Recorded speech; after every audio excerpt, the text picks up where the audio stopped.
Good evening, everyone. So today we have with us Mr. Shreyans Mehta, GATE 2019 topper.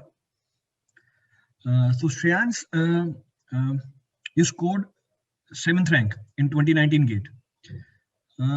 How does it feel? मतलब कैसा लगता है कि top 10 में आके इतनी अच्छी रैंक लेके आना? How does it feel? मतलब कैसी फीलिंग होती है?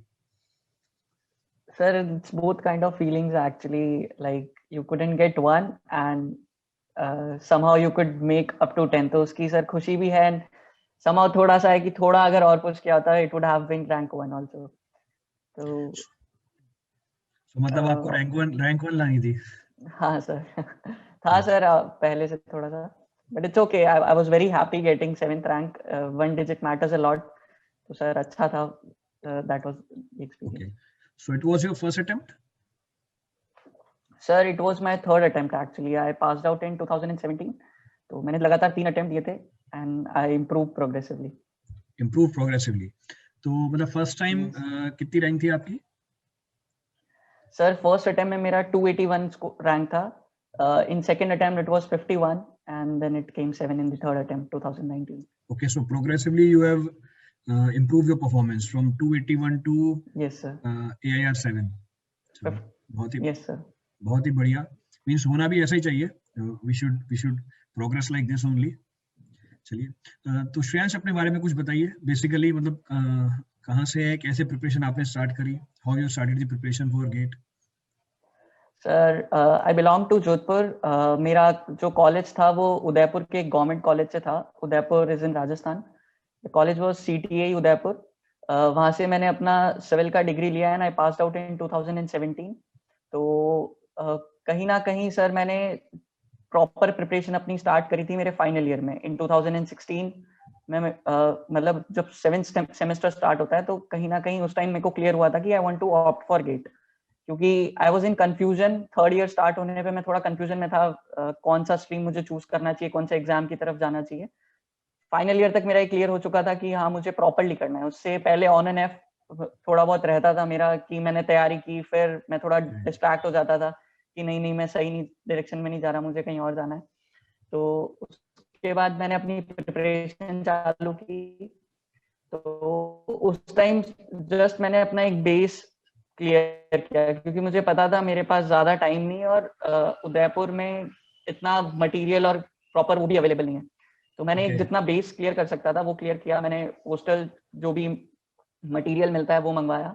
और एम आई ऑडिबल सर? बिल्कुल बिल्कुल, यू आर ऑडिबल. तो मैंने वहीं से अपना थोड़ा बहुत बेस चालू किया. फिर जब मेरी फर्स्ट अटेम्प्ट में 281 आई तो मेरे को कहीं ना कहीं क्लियर हुआ कि आई कैन इम्प्रूव. तो फिर मैं दिल्ली आया. दिल्ली से मैंने प्रिपरेशन की, अपनी फर्दर स्टडीज की. फिर करते करते 51 जब स्कोर हुआ तो मेरे को एक PSU मिला था, इंजीनियर्स इंडिया लिमिटेड. बट उस टाइम मैंने engineering services prelims means clear किया था और इंटरव्यू में मैं रह गया था. तो जब तक इंजीनियर्स इंडिया लिमिटेड में मेरे 3 महीने कंप्लीट हो चुके थे जब रिजल्ट आया था इंजीनियरिंग सर्विसेज का. तो वो एक ऐसा मेरे लिए था कि कहीं ना कहीं आई वाज एक्सपेक्टिंग कि मैं कहीं ना कहीं रैंक लिस्ट में आ जाऊंगा, बट वो मेरे लिए नहीं हुआ. तो कहीं ना कहीं एक शॉकिंग था मेरे लिए. तो उसके बाद मैंने रिजाइन किया. रिजल्ट वाज ऑन 8 अक्टूबर 8 नवंबर और मैंने 13 नवंबर को रिजाइन दे दिया था वहाँ EIL से. फिर आई स्टार्टेड माय प्रिपरेशन. तो जब प्रिपरेशन स्टार्ट की तो एक डर था कि वापस उतना एटलीस्ट उतना तो अचीव कर पाऊंगा या फिर उतना भी नहीं कर पाऊंगा.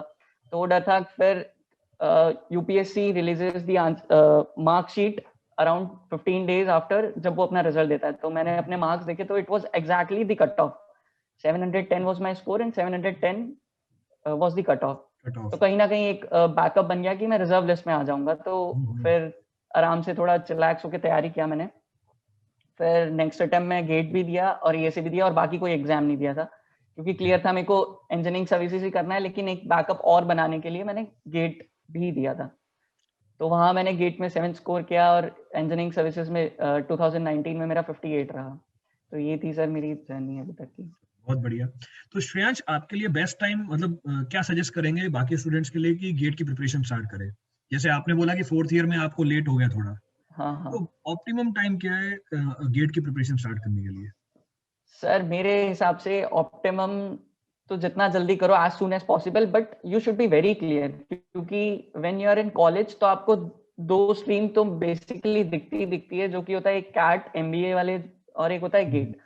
तो पहले सबसे पहले you should be very sure कि आपको यही करना है, क्योंकि मेरे साथ तो हुआ था ये पर्सनली कि मैं जब भी एक डायरेक्शन में जाता था तो कहीं ना कहीं डिस्ट्रैक्ट होता था मैं कि नहीं ये सही नहीं है, तो मैं क्लियर नहीं था, तो ऑन एंड ऑफ मेरा तैयारी चलता रहा। तो वैसा नहीं होना चाहिए, you should take your time, जितना आपको टाइम लेना है, आपके सीनियर से कंसल्ट करना है, गाइडेंस लेना है। तो पहले आप जब रिजिड हो जाएं कि मुझे इसी की तैयारी करनी है, तो फिर ही उसी फील्ड में तो as soon as possible start हो जाना चाहिए। ऑप्टिमम टाइम चाहिए to get a very good score, I think it's at least 1 year, and that too dedicatedly. College में थोड़ा बहुत सेमेस्टर्स वगैरह की वजह से अगर ये मानूं कि थोड़ा बहुत टाइम नहीं मिल पाता, तो 1.5 साल पहले इट्स वेरी सफिशिएंट कि अगर आप डेडिकेशन के साथ कंसिस्टेंटली कर रहे हैं तो 1-1.5 साल is very sufficient to score a मतलब good rank in GATE. Third year में स्टार्ट कर देनी चाहिए प्रिपरेशन, ये ऑप्टिमम हाँ टाइम सर, है, 3rd year में। ताकि जब हाँ आप सर। फोर्थ ईयर अपना कंप्लीट कर रहे हो उस समय आप एग्जाम देके निकल रहे हो वहां से। हाँ सर। तो अभी जैसे 2021 जो गेट है उसके लिए मतलब 2 महीने के आसपास का टाइम ही बचा हुआ है, हाँ तो सर। उसके लिए आप क्या सजेस्ट करोगे जो बाकी हमारे लर्नर्स हैं, कैसे प्रिपरेशन स्ट्रेटेजी मेंटेन करके रखें? सर, अभी तक एक्चुअली जितना कोर्स हो चुका होता है मेरे हिसाब से दैट इज सफिशिएंट। अब मेरे हिसाब से अब जो इम्प्रूवमेंट करना चाहिए स्टूडेंट्स को वो होता है टेस्ट सीरीज में, क्योंकि hmm GATE is all about, in particularly civil GATE में बहुत ज्यादा न्यूमेरिकल्स पूछे जाते हैं। और हम्म गेट मतलब ऐसे एम्बिगुअस क्वेश्चन नहीं पूछता, वेरी क्लियर क्वेश्चंस। तो मेरे हिसाब से अभी टेस्ट सीरीज पे ज्यादा फोकस होना चाहिए और इम्प्रूवमेंट पे फोकस होना चाहिए, क्योंकि नॉलेज बेसिस पे सिर्फ क्लियर नहीं किया जा सकता गेट। एक सर्टेन बिल्कुल। Level of knowledge is very sufficient, उसके बाद आपको आपकी टेस्ट सीरीज में जितना आप इम्प्रूव कर सको, तो वही मतलब इम्प्रूवमेंट काम मैक्सिमम आता है। मैक्सिमम क्वेश्चन अटेम्प्ट करने हैं इस टाइम पे, आखिरी के 2 महीने यस। में जितना मैक्सिमम प्रैक्टिस कर पाए वो ज्यादा बेनिफिशियल रहेगा।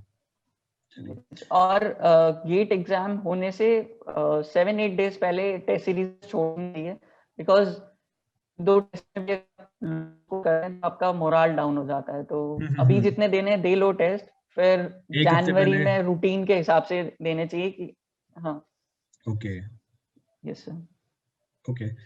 तो ये गेट आपने जैसे गेट भी अच्छी रैंक से क्लियर किया, ईएससी भी अच्छी रैंक से क्लियर किया, गेट और ईएससी में जो प्रिपरेशन है उसमें क्या डिफरेंट है, मतलब क्या स्ट्रेटेजी में फर्क आता है गेट और ईएससी के अंदर?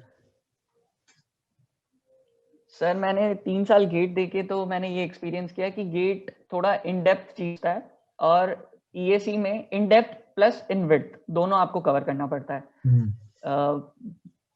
गेट के लिए कुछ सेलेक्टिव टॉपिक्स हैं, like if you want to score 60 to 70 marks, it's very easy कि आप 5 to 6 सब्जेक्ट्स वेरी प्रॉपर्ली अगर आप कवर कर लें तो इट्स वेरी इजी।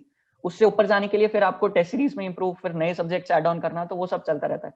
तो गेट में एक सेलेक्टिव सब्जेक्ट्स भी, और उन सब्जेक्ट्स में टॉपिक भी वेरी सेलेक्टिव होते हैं कि आप ज्यादा इन विड्थ कवर नहीं करेंगे तो that would be very fine gate के लिए।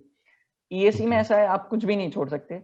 और लाइक प्रीलिम्स तो बहुत ज्यादा विड्थ कवर करता है, फिर मेंस में आते आते थोड़ी सी विड्थ कम हो जाती है कि थोड़ी एम्बिग्विटी और थोड़े उल्टे सीधे क्वेश्चंस कम हो जाना, और हम्म अच्छे अच्छे क्वेश्चंस आना, मतलब।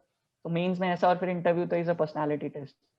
तो गेट और ओके। ईएस में मतलब एक छोटा डिफरेंस देखा जाए तो यही है इन विड्थ का, कि ईएस में थोड़ा सा इन विड्थ और कवर करना पड़ता है। मतलब सिलेबस थोड़ा वाइड हो जाता है ईएससी के अंदर, वाइड हो, यस वाइड सर। हो जाता है।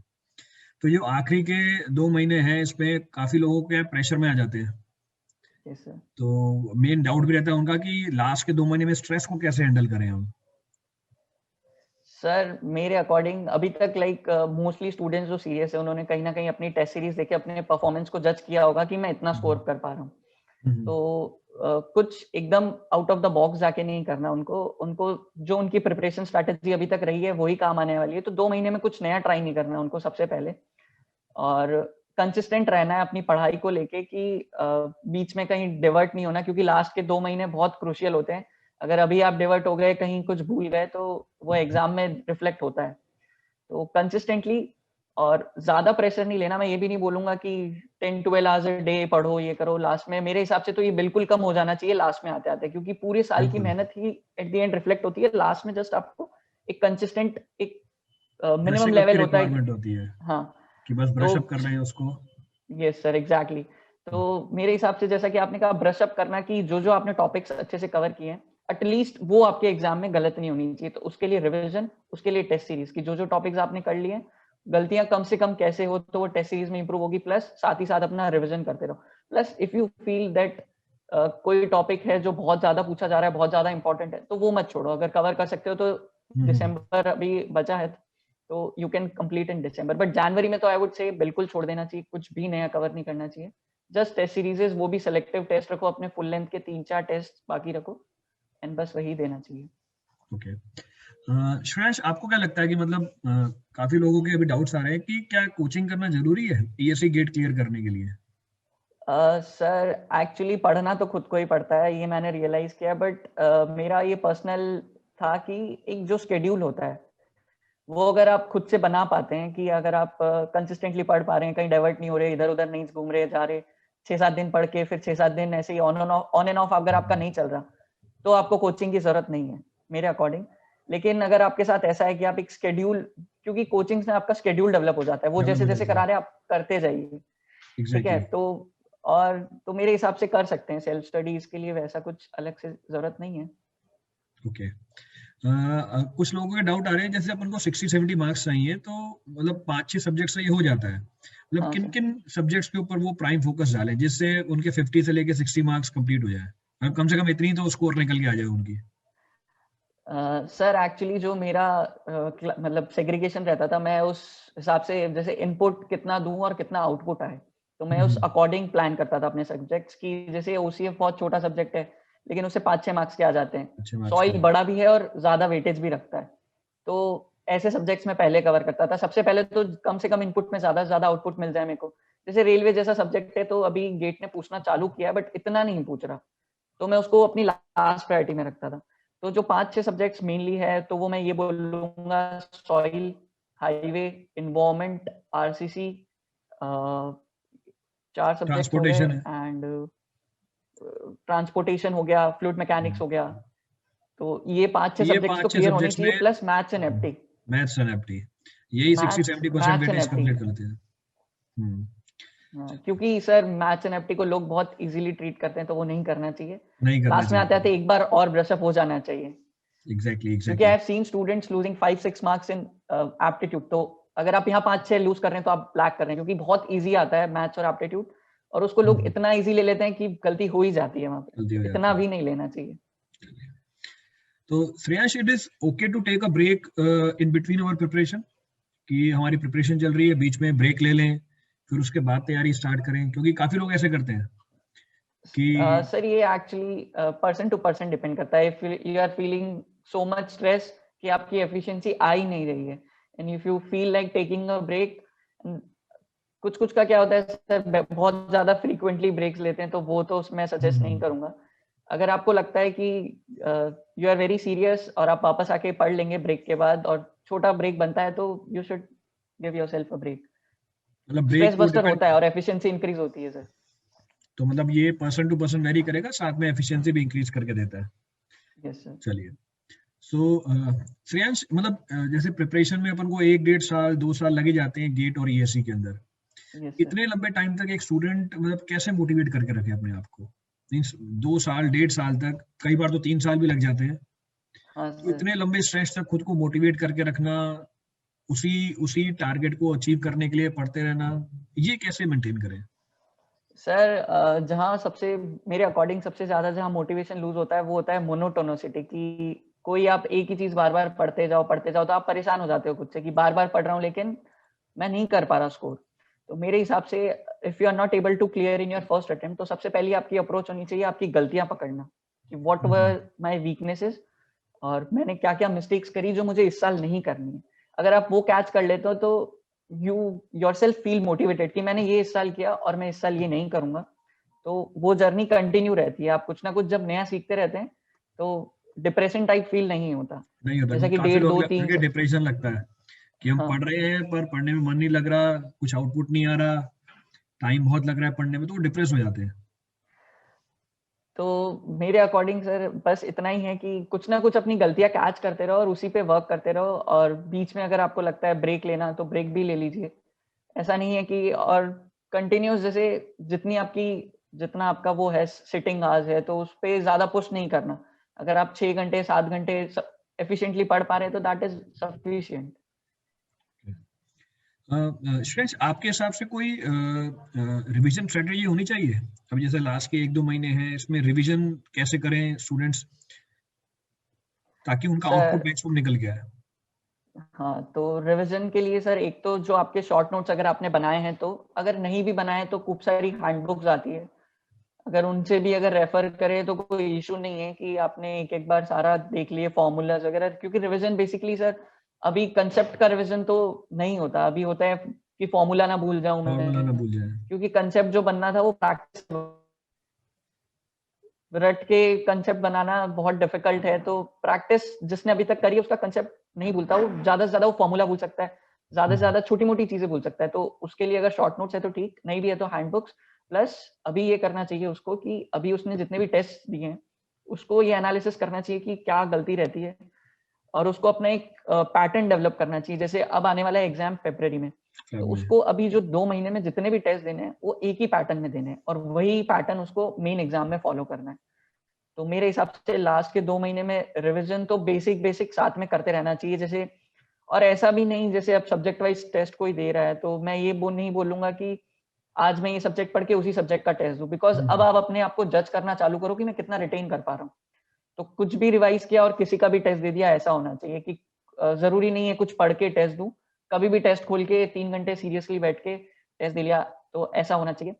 और रिवीजन लास्ट में अगर बोल रहा हूँ शॉर्ट नोट्स है तो अच्छा है, नहीं है तो हैंडबुक से आप करते जाओ, खुद को एनालिसिस करते जाओ। सर मेरा लास्ट के टाइम में रिवीजन करने का एक ऐसा था कि मैं बुक खोलता ही नहीं था और मैं सिर्फ खाली पेपर लेके बैठता था। इवन मैं टॉपिक भी नहीं देखता था, मुझे लास्ट तक इतना याद हो चुका था कि इसके बाद ये टॉपिक आएगा, इसमें ये फॉर्मूलाज आएगा, ये चीज आएगा, यहाँ से इसमें ये क्वेश्चन बनता है, और वो विद इन 20-30 मिनट्स में एक सब्जेक्ट मेरा हो जाता था। फॉर्मूला लिखना होता था मुझे, कहीं कंसेप्ट आता तो लिखना होता था। और गेट के प्रीवियस ईयर्स ऐसे होते हैं जो आपको देखते ही याद हो जाते हैं कि हाँ मैं बहुत बार गलती कर चुका हूँ, तो उसको एक एक बार और अपने हाथ से कर लीजिए। Okay okay. श्रेयांश, ये बताइए कि जैसे कंपटीशन आज के टाइम पे इतना एक्सट्रीम हो गया है, मतलब लेवल बहुत बढ़ गया है बच्चों का, मतलब ऑलमोस्ट कट ऑफ इतनी हाई जाने लग गई है, तो इतने कंपटीशन को मतलब कैसे टैकल करें बच्चे?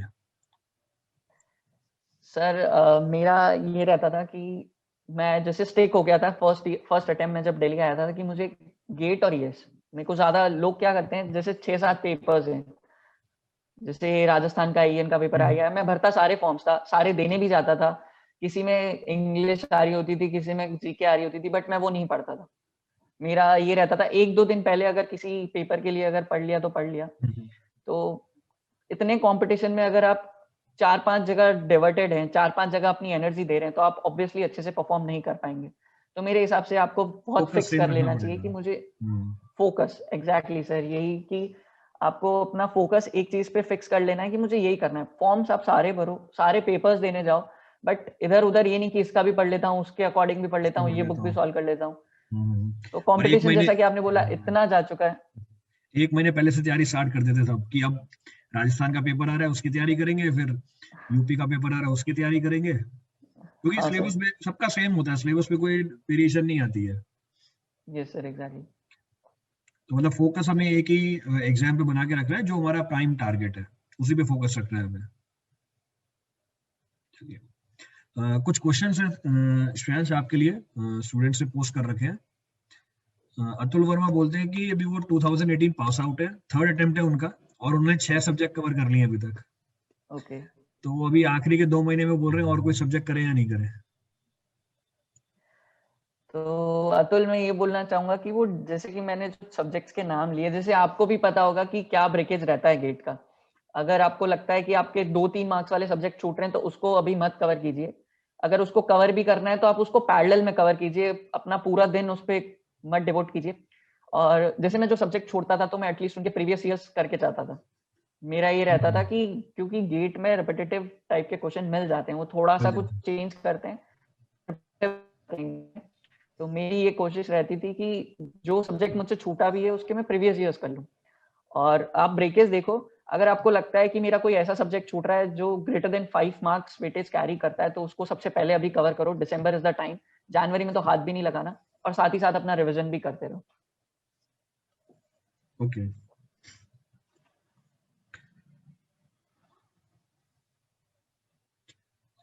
और जितने भी लर्नर्स हैं, अगर उसको कुछ भी पूछना है श्रेयांश से, they can post their query, वो अपनी क्वेरी पोस्ट कर सकते हैं। चेतन वर्मा बोल रहे हैं कि उनका फर्स्ट अटेम्प्ट है, उन्हें क्या स्ट्रेटेजी अपनानी चाहिए?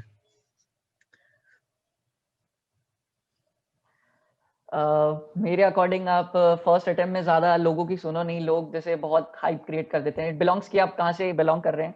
जैसे अगर आप जैसे मेरे कॉलेज में बहुत बड़ी हाइप थी गेट को लेके कि to score under 500 it's not a very easy task, but I would say it's very easy task. और जो फर्स्ट अटेम्प्ट होता है, मैं आज भी यही बोलता हूँ, first attempt is the best attempt.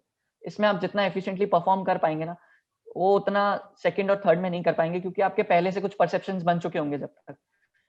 तो मेरे अकॉर्डिंग आपको बहुत, जो भी फॉलो करिए कहीं से सोच के सर के गाइडेंस से करी होगी, तो मेरे अकॉर्डिंग अभी आप उसी स्ट्रैटेजी को फॉलो करो। टेस्ट सीरीज में अगर आपको लगता है कि आप स्कोर नहीं कर पा रहे, तो उसको इम्प्रूव करने की कोशिश करो, जानने की कोशिश करो क्यों नहीं कर पा रहा, और कहीं मार्क्स कट रहे हैं। जो गेट में सबसे बड़ी दिक्कत ये होती है कि कोर्स सब कंप्लीट कर लेते हैं, जैसा कि मैंने बोला वाइड इतना नहीं होता, तो मोस्टली स्टूडेंट्स अराउंड 80 मार्क्स का कोर्स तो कवर कर ही लेते हैं, बट रैंक 80 प्लस स्कोर बहुत कम कर पाते हैं। तो इसका वही ये रहता है कि आपको आपकी गलतियां कैच करनी है कि मेरे को जब 80 मार्क्स का आता है तो 80 स्कोर क्यों नहीं हो पा रहे। तो टेस्ट सीरीज में वो कैच करने की कोशिश करो कि क्यों नहीं हो पा रहे, और नेक्स्ट टेस्ट में ये गलती रिपीट कैसे नहीं हो। मैं एक छोटा सा वो डिस्कस करना चाहूंगा। मैं ये नहीं बोलूंगा कि यही चीज फॉलो करना, बट मैं जब फर्स्ट अटेम्प्ट दे रहा था तो मुझे ये लगता था कि पेपर के एंड में आते आते मैं बहुत गलतियां करता हूँ। तो मुझे ये फील होता था कि कहीं ना कहीं 3 घंटे में स्टार्टिंग में एफिशिएंसी ज्यादा रहती है, लास्ट में कम रहती है। तो मैंने इस चीज को कैच किया, और मैंने इसका ये सोल्यूशन निकाला कि मेरे को स्टार्टिंग में 2 मार्क्स वाले क्वेश्चन अटेम्प्ट करने हैं। तो मैं, क्योंकि गेट आपको देता है ऑप्शन 2 मार्क्स के एक साथ आप कर सकते हो, एक साथ ही होते हैं उसमें। तो मैंने ये करना स्टार्ट किया, और मैंने देखा कि अपने आप बहुत ही एक वास्ट डिफरेंस दिखा मुझे अपने स्कोर में। तो आप भी ऐसे अपनी कुछ चीजें पकड़ सकते हैं, एनालाइज कर सकते हैं खुद को। और बाकी ज्यादा लोगों की मत सुनना। आई वुड से कि लोग, क्योंकि इसमें बहुत लोग देते हैं, 1.5 लाख देते हैं, लेकिन 1000 के अंदर सिर्फ 1000 ही बच्चे होते हैं। तो आपको ये लोग बोलने वाले बहुत मिलेंगे कि ये बहुत डिफिकल्ट है, बहुत, बट ये नहीं है, बहुत ईजी है। आप जितना चिल होके जाएंगे उतना ज्यादा परफॉर्म कर पाएंगे। एंड इसका एग्जांपल ये है कि जब मेरा थर्ड अटेम्प्ट था, तो मैं गेट के लिए इतना वो प्रेशराइज नहीं था, बिकॉज मेरा टारगेट था कि मेरे को ये था कि मैं 51 तो स्कोर कर ही चुका हूँ, तो गेट में नहीं कर, ऐसा कुछ नहीं है, प्रेशर नहीं लेना। तो मेरी एफिशिएंसी डबल होके आई, and I was able to score 7। तो मैं यही बोलूंगा, जितना चिल होके जाओगे उतना ज्यादा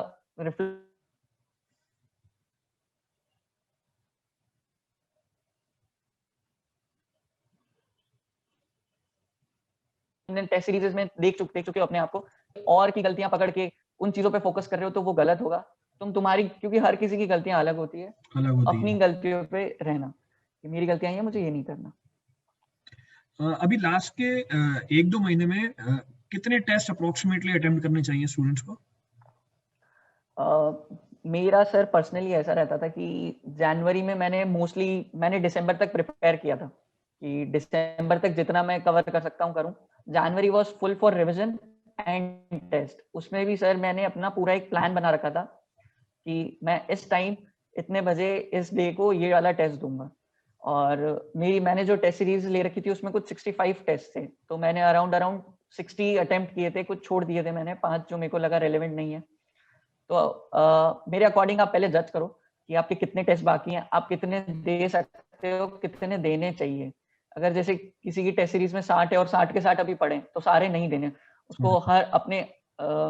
हर सब्जेक्ट का जैसे एक एक टेस्ट दिया एंड फुल लेंथ पे जाना है फिर। तो मेरे अकॉर्डिंग ये डिपेंड करता है कि आपने कितने टेस्ट दे लिए हैं और कितने बाकी हैं आपके।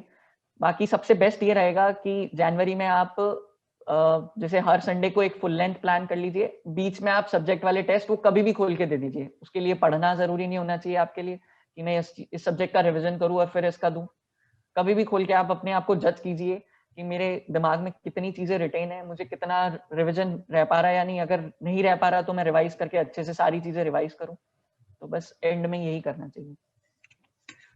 श्वेन, जैसे आपने बताया कि गेट में न्यूमेरिकल का वेटेज थोड़ा सा ज्यादा होता है, यस तो सर। न्यूमेरिकल्स को अटेम्प्ट करने के लिए कोई स्ट्रेटेजी होनी चाहिए हमारी? सर स्ट्रैटेजी जैसे न्यूमेरिकल तो आता है या नहीं आता है, हम्म, कुछ ऐसे गेट में कुछ ऐसे भी होते हैं सर कि आपको नहीं आता लेकिन आपने थोड़ा सा वही वो कोई टॉपिक पढ़ रखा है, तो कहीं ना कहीं उसे अटेम्प्ट करना चाहिए। जैसे नॉन इंटीजर टाइप या नॉन एमसीक्यू जो क्वेश्चंस होते हैं, हम्म, एनईटी टाइप, उनको कहीं सबको दिमाग लगा के लॉजिकली अटेम्प्ट करना चाहिए। मोस्टली वो सही होते ही हैं। गेट हमेशा 2-3 क्वेश्चन ऐसे नए डालता ही डालता है, और जो आप बाहर आके अगर उसका सोल्यूशन देखोगे तो आप रिग्रेट करोगे कि मुझे मेरा दिमाग चलाना था। तो ऐसे क्वेश्चन आपको टेस्ट सीरीज में मिलेंगे, वो भी अटेम्प्ट करने चाहिए। Sir sorry, what was your question? मैं थोड़ा डिवर्ट हो गया, डिस्ट्रैक्ट हो गया। मैं ये पता है, स्टूडेंट पूछ रहे हैं कि न्यूमेरिकल्स को अटेम्प्ट करने के लिए कोई स्ट्रेटेजी होनी चाहिए हमारी? सर मेरे साथ होता था कि मैं न्यूमेरिकल सॉल्व करते करते जल्दबाजी के चक्कर में बहुत हौच पौच तरीके से लिखता था, और मेरी इस वजह से बहुत गलतियां होती थी। ये मैंने एनालाइज किया अपनी फाइनल एक कॉपी को देख के कि यार मैं बहुत ऐसे लिखता हूँ, और इस वजह से मैं कभी कैलकुलेशन मिस्टेक, कभी डेटा गलत उठा लेता हूँ, तो वो मैंने कम किया। और एक चीज और, ये जनरल है, न्यूमेरिकल्स के लिए नहीं, जब आप टेस्ट देते हो तो आप जो भी आंसर डालते हो तो आपके दिमाग में रहता है यार मैंने कोई गलती तो नहीं कर दी, तो आप क्या करते हो, उसको चेक करते हो। हम्म, तो ये मैं भी करता था स्टार्टिंग में, बट मैंने लाइक मेरे बड़े भैया भी सिविल में ही हैं, तो मैं उनकी गाइडेंस से ही यहाँ तक पहुंचा हूँ। तो मैंने उनसे गाइडेंस ली, तो उन्होंने मुझे एक बहुत अच्छी स्ट्रैटेजी बताई कि टेक योर टाइम। जब फर्स्ट अटेम्प्ट दे रहे हो क्वेश्चन को, तो इतने आराम से दो कि सेकंड पे जाने की जरूरत नहीं है। उसमें आप जैसे हम्म, 1 मिनट आपने पहले दिया, फिर आप आधा मिनट दे रहे हो और उसको वापस चेक कर रहे हो, डेटा तो गलत नहीं है, कैलकुलेशन तो गलत नहीं है। तो उससे बेटर यहाँ आदत डालो कि एक ही अटेम्प्ट देना है मेरे को दूसरा, क्योंकि टेस्ट सीरीज में अगर आपने ये आदत डाल ली तो मेन एग्जाम में बहुत इजीली आपको ये लगेगा कि हाँ मैंने सही किया है। तो यहाँ ये भी आदत डालनी चाहिए। और न्यूमेरिकल्स का जैसे सर का क्वेश्चन था, तो न्यूमेरिकल्स में नीट एंड क्लीन तरीके से स्टेप बाय स्टेप, जल्दबाजी तो मतलब थोड़ा स्पीड तो रखना है, बट उतनी भी जल्दबाजी नहीं कि आप कैलकुलेशन एरर कर रहे हो, आप डेटा गलत उठा रहे हो, आपने कोई फॉर्मूला गलत लगाया और आपका ध्यान ही नहीं गया। जल्दबाजी इतनी भी नहीं होनी चाहिए। तो श्रेयांश, अभी अभी आप कहाँ पर जॉब कर रहे हैं, ईएससी में? Yes sir, I mean CPWD, अभी मेरा ट्रेनिंग स्टार्ट हुआ है 18 ट्रेनिंग नवंबर से। स्टार्ट हुआ है, तो काफी स्टूडेंट्स पूछने जा रहे थे कि अभी आप कहाँ पर पोस्टेड है? अभी हमारा गाजियाबाद में ट्रेनिंग चल रहा गाजियाबाद। है सर। ओके। एक स्टूडेंट है चेतन वर्मा, वो कह रहे हैं अभी 7th सेम में है, तो कॉलेज की क्लासेस भी रहती हैं, असाइनमेंट्स भी होता है, लैब भी होता है, तो इन सब चीजों के बीच में गेट की प्रिपरेशन के लिए टाइम कैसे निकालें, मतलब कैसे वो प्रायोरिटाइज करें सारी चीजों को?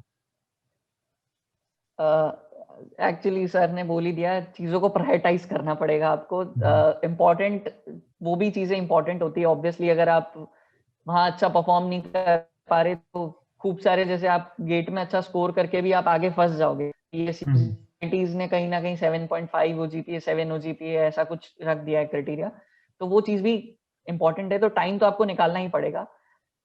मैं ये बोलूंगा कि जैसे 7th और 8th सेमेस्टर में काफी सारे सब्जेक्ट होते हैं गेट वाले, तो आप कोशिश करो वो चीजें वहीं क्लास में कवर हो जाए। उस अकॉर्डिंग आप अपनी चीजें प्लान करो। जो चीजें पीछे जा चुकी है अभी तक, जो आपने कवर नहीं की, उनको आप साथ साथ में पैरेलल पैरेलल कवर करो। टाइम आपके पास कम है तो ज्यादा जैसे बड़े जैसे मटेरियल्स होते हैं, पूरी बुक्स के बुक्स तो आप नहीं पढ़ पाओगे, कहीं से हैंड हम्म, रिटन नोट्स, या फिर अगर आप वैसा कुछ अरेंज कर पाए तो उनसे पढ़ना ज्यादा प्रेफर रहेगा। और जो चीजें नहीं छोड़नी, और 8 सेमेस्टर में प्रीवियस ईयर्स आपके नहीं छूटने चाहिए और टेस्ट सीरीज आपके नहीं छूटनी चाहिए। तो ये हम्म, दो चीजों पे आपका मेन फोकस होना चाहिए, और तैयारी आप कितना स्पीडली करते हैं वो आप पे है। ओके। श्रेयांश, तो अभी जैसे इतनी सारी टेस्ट सीरीज अवेलेबल है हमारे पास, ऑप्शंस इतने सारे मार्केट में, तो स्टूडेंट कैसे डिसाइड करे कि कैसे, मतलब कौन सी टेस्ट सीरीज को वो ज्वाइन करे? नॉर्मल डाउट होता है बच्चों का कि सर कौन सी टेस्ट सीरीज ज्वाइन करें। टेस्ट सीरीज एक्चुअली आपको ऐसे जज नहीं करनी चाहिए कि कौन सी टेस्ट सीरीज अच्छी है, किसमें क्वेश्चंस अच्छे मिल रहे हैं, किसमें बुरे मिल रहे हैं। मैक्सिमम नंबर ऑफ स्टूडेंट्स कौन से टेस्ट सीरीज ज्वाइन कर रहे हैं वही आप कीजिए, क्योंकि आपको अल्टीमेटली आपका लेवल देखना है। आपको ये नहीं देखना मैं इजी क्वेश्चन कर पा रहा हूँ या हार्ड कर पा रहा हूँ, आपको ये देखना है आप भीड़ में कहाँ स्टैंड कर रहे हैं। तो करंटली मेरे को सर आइडिया नहीं है कि अभी मोस्टली स्टूडेंट्स कौन सी टेस्ट सीरीज ज्वाइन कर रहे हैं। हमारे टाइम में 3 मेजर इंस्टीट्यूट्स की टेस्ट सीरीज आती थी, made easy, IAS master and as academy. तो मोस्टली बच्चे वही ज्वाइन करते थे। तो अभी जो भी मार्केट में, लेकिन मैक्सिमम नंबर ऑफ स्टूडेंट्स जिस प्लेटफॉर्म पे आपको मिल रहे हैं वो टेस्ट सीरीज पे आपको जाना चाहिए, क्योंकि आपको अल्टीमेटली आपका लेवल देखना है कि आप कहाँ स्टैंड कर रहे हैं और कितना ऊपर तक जाना है। ओके। कुछ स्टूडेंट से पूछा है कि एक सब्जेक्ट को वो कितना टाइम दे और कितने इंटरवल बाद वो उसको रिवाइज करें, मतलब दोबारा रिवाइज करने के लिए कितने टाइम गैप दें उसको?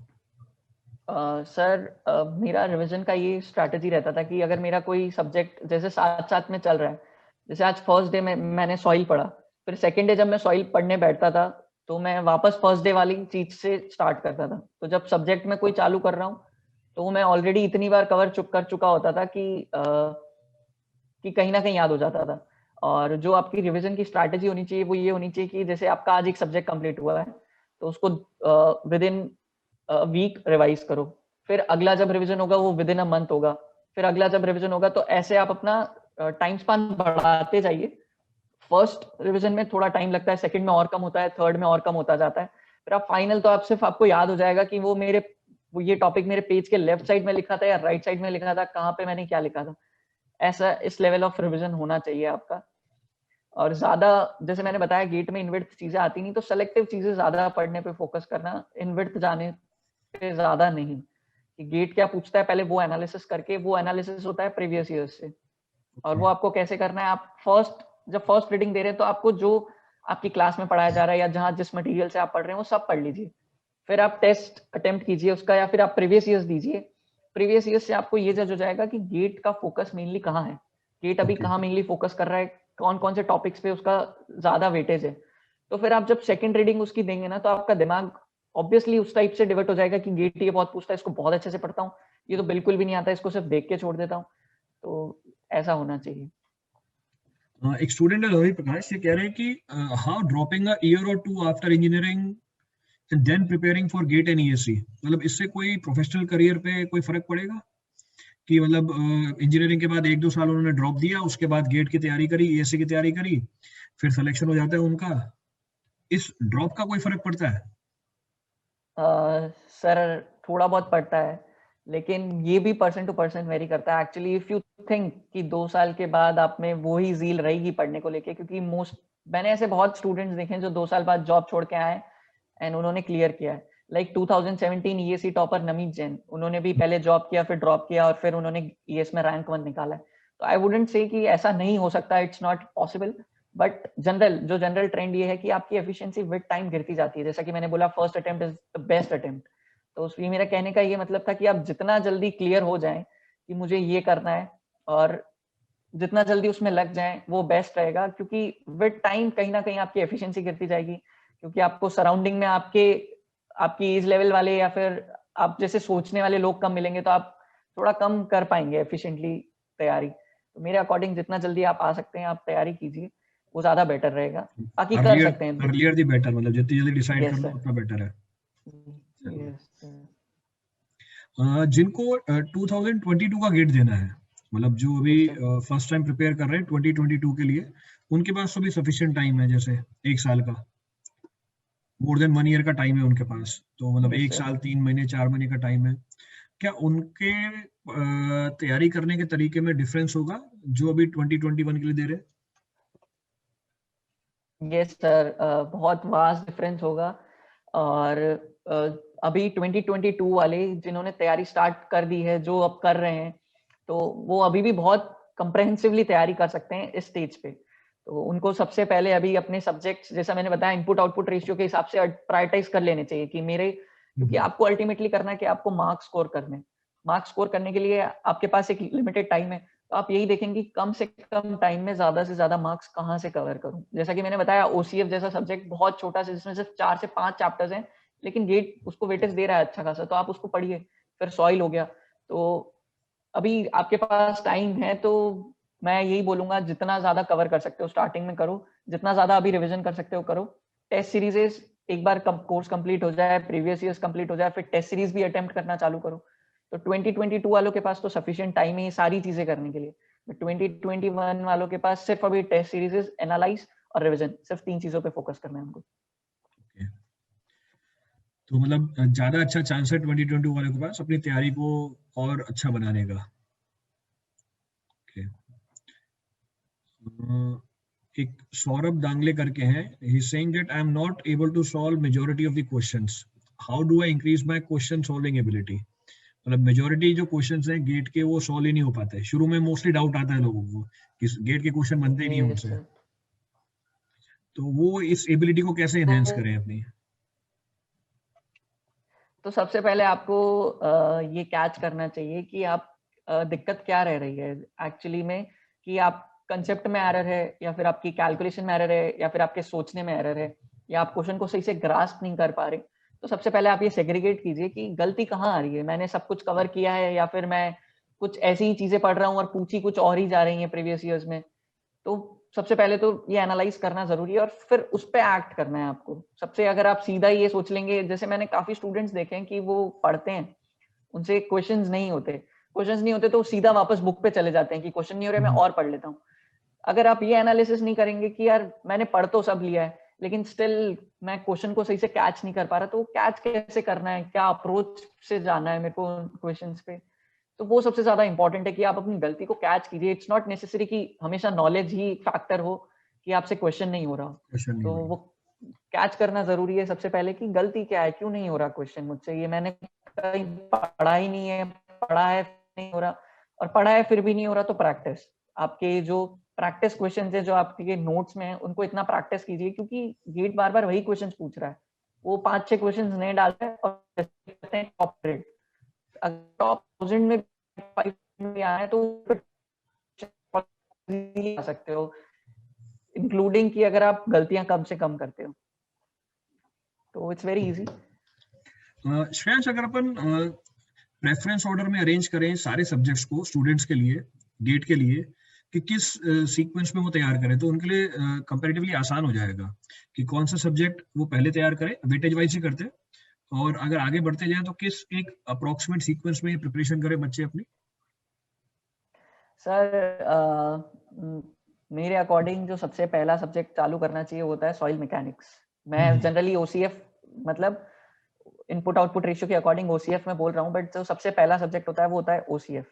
ओसीएफ इसलिए सॉरी सॉइल मैकेनिक्स इसलिए बिकॉज इट कैरीज 15 मार्क्स, और आप जब भी तैयारी कर रहे होते हैं तो सबसे जो हार्डेस्ट पार्ट होता है वो होता है इनिशिएशन, कि आप तैयारी किया फिर से आप छोड़ दिया कि आपने ये फील कर लिया नहीं हो रहा मुझसे, लेकिन once you complete this at least one subject तो आपको लगता है हाँ हो रहा है कुछ, I have covered 15 marks, 30 marks maths और एप्टी में, 45 तक तो मैं रीच कर ही चुका हूँ, थोड़ा और मेरे को आगे बढ़ना है। तो सबसे पहले सॉइल की उसका वेटेज बहुत ज्यादा है और वो करके आप कॉन्फिडेंस लेवल में ऊपर चले जाते हैं। तो सबसे पहले मतलब सॉइल सबसे पहले mechanics, then I soil would say go mechanics. For OCF. ठीक है, OCF. Yes, sir. Then I would say go for OCF. Then highway इस टाइप का सब्जेक्ट है कि जस्ट फॉर्मूला बेस्ड है, उसमें थोड़ा कम समझो, फॉर्मूले पे फोकस करो और क्वेश्चन निकल जाता है। ठीक है, तो देन कम्स हाईवे, फिर आप फर्स्ट पार्ट में आरसीसी, आरसीसी के बाद फ्लूइड मैकेनिक्स के बाद फिर प्रेफरेंस पे है कि आप कौन सा आपकी प्लानिंग में कौन सा आ रहा है, आपके सेमेस्टर में कोई सब्जेक्ट चालू होने वाला है तो आप ऐसे कर लीजिए, क्योंकि फिर सारे subjects on end of equally weightage carry करते हैं। फ्लूइड हो गया, सोम हो गया, स्ट्रक्चर मेरे हिसाब से बहुत कम पूछा जाता है, और स्ट्रक्चर और जो स्टील बहुत कम एक्चुअल आती है। स्ट्रक्चर है वो गेट में नहीं पूछी जाती। हाँ, तो वो सारे सब्जेक्ट्स लास्ट में रखे जाए तो भी कोई इशू नहीं है। लाइक मेरे फर्स्ट अटेम्प्ट में सर मैंने स्टील में सिर्फ एक फिक्स क्वेश्चन था जो आता था, वो होता था इसेंट्रिक कनेक्शन, तो मैं सिर्फ वो पढ़ के गया और वही आया। तो ये आज भी ऐसी चीजें होती है, तो आप ये चीज एनालाइज कीजिए कि क्या चीज पूछ रहे हैं। कोई सब्जेक्ट छोड़ भी रहा हूँ तो एटलीस्ट उसका ऐसा पार्ट न छोड़ू जो बार बार पूछा जा रहा है। जो बार बार पूछा जा रहा है। ओके, तो श्रेयांश लास्ट में कुछ अगर आप कहना चाहेंगे लर्नर्स को ताकि मैक्सिमम आउटपुट निकाल पाए वो भी आखिरी के 2 महीने में अपने एग्जाम के लिए। मेरे अकॉर्डिंग मतलब कुछ चीजें ऐसी होती है जो मतलब जैसे आप कोई भी टॉपर से पूछेंगे ना कि क्या करना चाहिए, तो कहीं ना कहीं आपको एक सिमिलर चीजें मिलेंगी कि सब ये करते हैं, पढ़ाई करना होता है, कंसिस्टेंसी, डिटर्मिनेशन, लेकिन कुछ चीजें स्पेसिफिक होती है जो नहीं करनी होती, तो वो चीजें तो आपको नहीं करनी, पहली बात।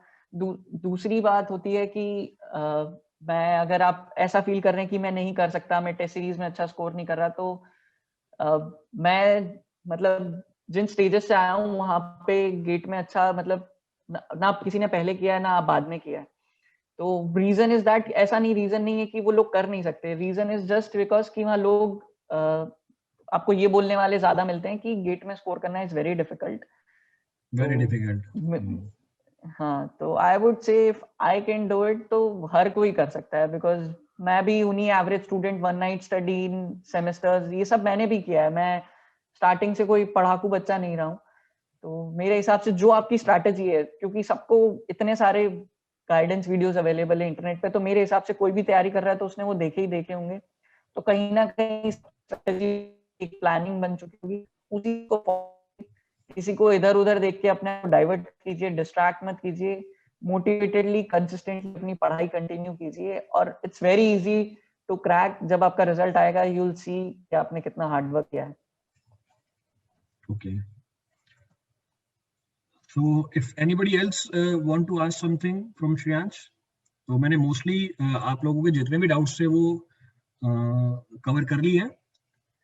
इसके बाद भी अगर आपको कोई डाउट है, श्रेयांश से कुछ पूछना हो specifically, we can put up that question to Shreyansh.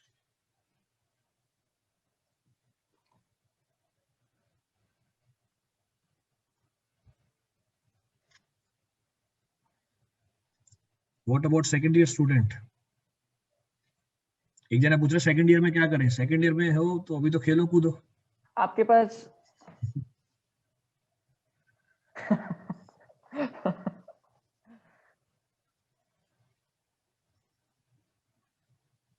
हाँ श्रेयांश, क्या कह रहे थे?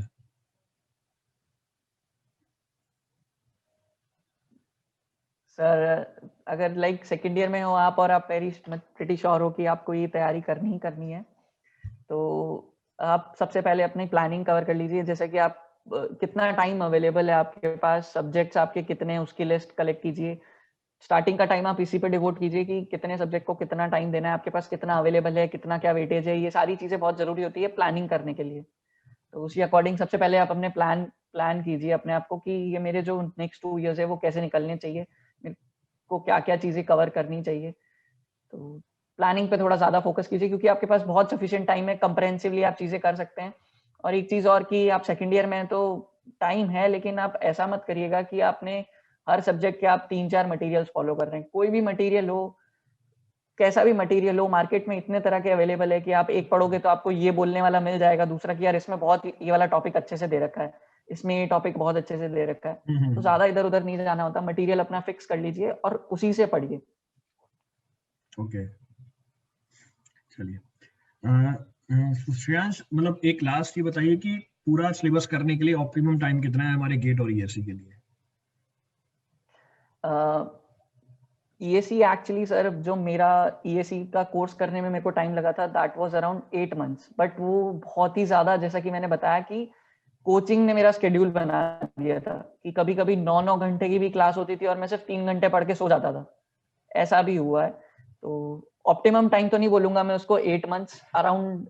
आपको 12 मंथ्स तो चाहिए चाहिए अगर आप अच्छे से तैयारी कर रहे हैं, क्योंकि it includes GS also, it GS also. Includes technical also. तो और उसमें बहुत ही ज्यादा विड्थ आती है, और आप प्रीलिम्स की जब बुक खोल के जब क्वेश्चन करना चालू करोगे तो आपको ये फील होगा कि यार मैंने इतना पढ़ लिया लेकिन अभी भी ऐसी चीजें हैं जो कहीं पढ़ी नहीं। कहीं तो पड़ी नहीं। हाँ, तो ईएसई में जनरली ऐसा होता है, मतलब इट्स वेरी नॉर्मल कि ना पढ़ी हुई चीज आपको दिख जाए, बट उससे ऐसा टेंशन नहीं लेना। बट एक महीने में आप जितना एक बेस होता है वो बनाइए, फिर आप टेस्ट प्रीवियस ईयर्स ये अटेम्प्ट कीजिए, आपको पता लगने लगेगा, आपको आइडिया लगने लग जाएगा अपने आप।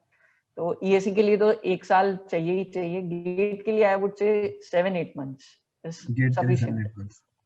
ओके। बट वो 7-8 महीने कंसिस्टेंट होने चाहिए, ऐसा नहीं कि आप एग्जैक्टली, हाँ। तैयारी चालू के बीच में छोड़ दिया। कंसिस्टेंसी के बिना तो पॉसिबल ही नहीं होगा कोई एग्जाम निकालना। Someone is asking how to prepare for GS. तो जीएस के लिए तो मैं ये बोलूंगा कि जीएस इतना विट वाला सब्जेक्ट है, प्लस यूपीएससी जिस तरीके से पूछता है, मैंने 2 अटेम्प्ट दिए हैं। तो पहले अटेम्प्ट में मेरा कुछ एक परसेप्शन बना यूपीएससी में कि ये चीजें ऐसी होती है, क्वालिटी इजी है सब्जेक्ट है, material science is very tough subject. और ये परसेप्शन पूरा चेंज हो गया सेकंड अटेम्प्ट में, उन्होंने क्वालिटी टफ दे दी, मटेरियल इजी दे दी। तो बहुत ही ज्यादा विड्थ है, लेकिन आपको अगर आप 100 मार्क्स स्कोर कर रहे हैं तो इट्स एवरेज, आप लैग नहीं कर रहे एटलीस्ट। तो आपको अपना फोकस रखना चाहिए 100 मार्क्स पे। अब वो 100 मार्क्स कैसे आते हैं, तो जीएस में कहीं ना कहीं मेरी ये स्ट्रैटेजी थी कि इंस्टिंक्ट फॉलो करना आना चाहिए, क्योंकि चीजें बहुत ऐसी मिलती है जो नहीं पढ़ी, और मोस्टली चीजें ऐसी होती है 1 2 3 4 1 2 3 ऐसे वाले क्वेश्चंस बहुत मिलेंगे। आपको 2 स्टेटमेंट भी पता है, 2 नहीं पता तो आप क्वेश्चन छोड़ रहे हैं, तो ऐसा नहीं करना। तो वो चीज आपकी डेवलप होती है जीएस की टेस्ट सीरीज में। टेस्ट सीरीज में आपको पता लगता है कि यार मेरे को अपना हाथ कितना लूज छोड़ना है और कितना टाइट रखना है, कौन से क्वेश्चन अटेम्प्ट करने हैं, कौन से नहीं करने। क्योंकि मेरे को याद है कि जब मेरा फर्स्ट और सेकंड अटेम्प्ट दोनों में अराउंड 100 में से 50 क्वेश्चंस, 40 to 50 क्वेश्चंस मेरे को आते थे, ठीक है, और उसमें भी कुछ कुछ गलती हो जाती है। तो आप ये मान लो कि अगर मैं सिर्फ वो 40-50 करके आता तो मेरे मार्क्स रहते 75-80। मैंने क्वेश्चन अटेम्प्ट किए थे दोनों टाइम, एक बार 80 किए थे और एक बार 90 किए थे। दोनों बार मेरे एक बार 100 पहुंचे, एक बार थोड़ा कम हो गए उससे मार्क्स। तो कहीं ना कहीं मतलब गलतियां भी होती है, +2 -0.3 0.66 वाला जो उनका रहता है। तो मैं यही बोलूंगा कि कहीं ना कहीं हाथ लूज छोड़ना आना चाहिए आपको, और ज्यादा से ज्यादा क्वेश्चन जिसमें अटेम्प्ट होते हैं। ऐसा भी नहीं कि कुछ आपको समझ ही नहीं आ रहा और आप टिक कर रहे हैं, थोड़ा सा लॉजिक लगाइए, थोड़ा सा मतलब आपको ये कि कहाँ कितना लगा के कौन सा क्वेश्चन अटेम्प्ट करना है और कौन सा छोड़ना है। और जीएस के लिए एक एग्जैक्टली फिक्स मटेरियल जो हो उतना ही पढ़ना है, क्योंकि जीएस इज वेरी वाइड। अगर आप सोचेंगे कि मैं जीएस कंप्लीट कर लूं, तो जीएस इज अ सब्जेक्ट कि आप अगर नॉर्मल फर्स्ट डे आप 80 मार्क्स स्कोर कर रहे हैं, तो आप उसमें 3 महीने इनपुट देके 85 ही कर पाएंगे, उसको 85 ही 120 कर नहीं पहुंचा पाएंगे। पाएंगे। लेकिन अगर इतना ही आप मेहनत टेक्निकल में देते हैं तो आपका आउटपुट वहां दिखेगा। एग्जैक्टली वो जीएस बनाने में टाइम बहुत लग जाता है। हम्म। Does year gap matters in ESC interview? Amit पूछ रहे हैं 1 साल का गैप मैटर करता है ईएससी इंटरव्यू में? नहीं, आप उसको कितने अच्छे तरीके से वहां जस्टिफाई कर पाते हैं कि आपने लास्ट 1 साल में क्या किया है, तो it doesn't matter that much. मतलब वो लोग ये चीज जानते हैं कि इट्स यूपीएससी और लोगों को टाइम लगता है। 1 साल 2 साल का गैप हो तो इट डजंट मैटर, वो पूछते भी नहीं है। कहीं कुछ ज्यादा गैप आ जाए तो पूछते हैं कि यार इतने साल आपको कैसे लग गए। उसको भी अगर आप बहुत अच्छे से जस्टिफाई कर दो तो it's normal, it's not a big issue. So almost Shreyansh हमने सारी चीजें कवर कर ली हैं about ESC and GATE. Okay sir. तो आई होप कि मतलब स्टूडेंट्स को काफी बेनिफिट मिलेगा आपके एक्सपीरियंस से। जो गलतियां वो करते हैं शायद उसमें कुछ तो कमी आएगी निकल के, और उनकी परफॉर्मेंस डेफिनेटली इंप्रूव होगी। So thank you Shreyansh, thank you very much. It's an honour sir, thank you so much. आपके साथ सेशन हो पाया, it's honour for me. Thank you Shreyansh. Thank you sir. Thank you everyone.